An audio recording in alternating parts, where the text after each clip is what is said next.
Good afternoon, fellow TikTokers. This is Russ from Russ's rambling on about how to make cooked coffee.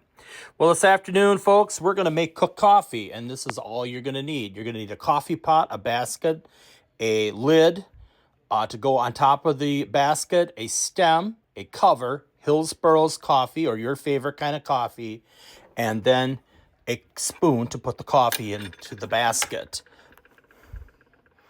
First of all, you're going to fill your coffee pot with water, and usually on the inside of these older coffee pots, they do have it marked, but I fill my coffee pot just about to there with ice cold water, and filtered water is the best if you live in a city.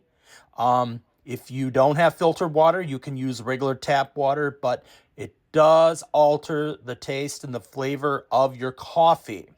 Once you fill your coffee pot with water, and as you can see, our coffee pot is filled with filtered water, we then will put the stem in. And the stem will go into the coffee pot as such. And I'm going to put this on hold while I get this situated, and I'm going to put the basket in, and then I'm going to show you how we fill the basket with coffee. Now that we've got the stem and the basket located into the coffee pot, we're going to make sure that there's no water in the bottom of the basket. And as you can see, we do not have water in the bottom of the basket. The reason for that is we do not want the coffee, when it begins to percolate, to cook out of the spout. And this particular coffee pot has a tendency to cook out of the spout. So we have to cook this coffee at a slower pace or a slower set of time. That means you will not be turning on your gas stove on high and walking away and watching it percolate and cook coffee, because it will boil out all over the inside of the stove. The other night I made cooked coffee, and as you can see, the coffee did cook over inside the stove, and I'm going to have to clean it. But as we are making this cooked coffee, we are now going to fill the basket with the coffee grounds. I have added about 6 tablespoons of Hillsborough Donut Shop coffee to my basket.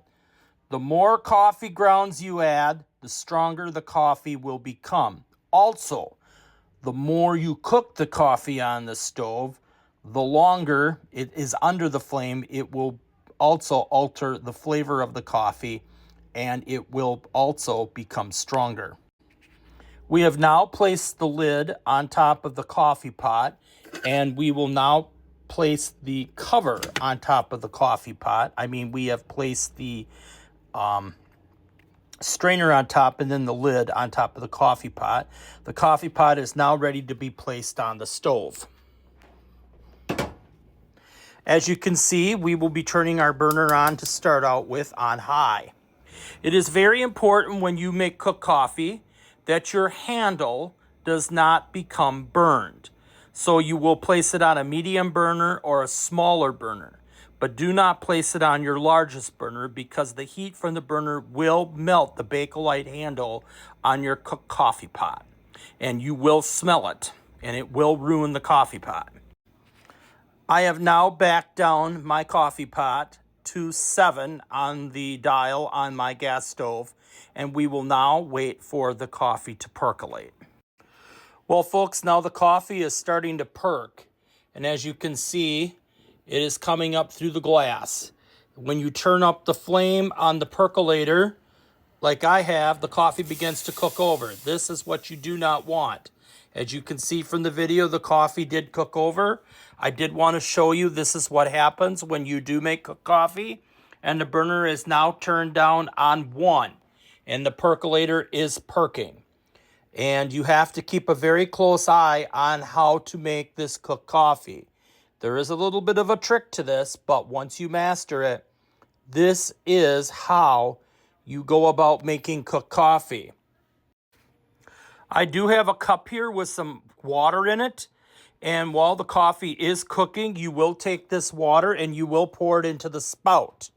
This is to wash the coffee grounds down into the pot to get them to settle. It also settles the coffee from bubbling up and out. And now the coffee should be done. We will turn it off, and I will demonstrate how we pour the coffee into the cup.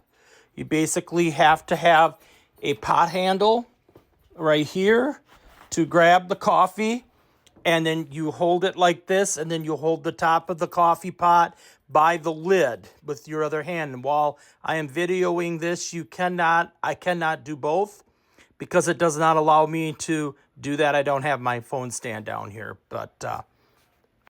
and this is the finished product. A nice steaming hot cup of cooked coffee made in my Ware-ever coffee pot from 1951. This is Russ from Russ's Rambling showing you how to make cooked coffee.